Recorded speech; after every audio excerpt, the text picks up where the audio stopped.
Гэхдээ би одоо нэг хүнийг сайнаар хэлэх, нэг хүнийг муугаар хэлэх юм одоо сонирхол надад алга.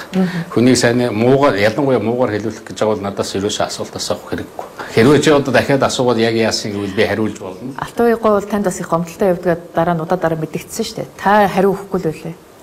Гэхдээ би нэг алтан уугийг бол өөрийнхөө засгийн газрыг огцруулсан хүн.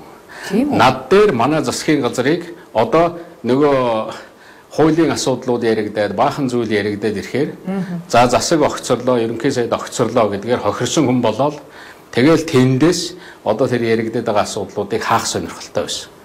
Та одоо би өөрөө өргөдлөх хэцүү байна. Та одоо энэ нөгөө ерөнхийлөгч бас ерөнхий сайдыг огцруулах санал оруулах хэрэгтэй байдаг шүү дээ. Өгөөч гэд над дээр өргөдөл хүртэл барьж орж ирж байсан. Би тэрний өөрийгөө огцруулаад өгөөч гэж танилцуулсан гэж үү? Тэрний би нуглаад эргүүлээд алтан уягт өгөөд ийм юм байхгүй гэд буцаагаад гаргаж ирсэн.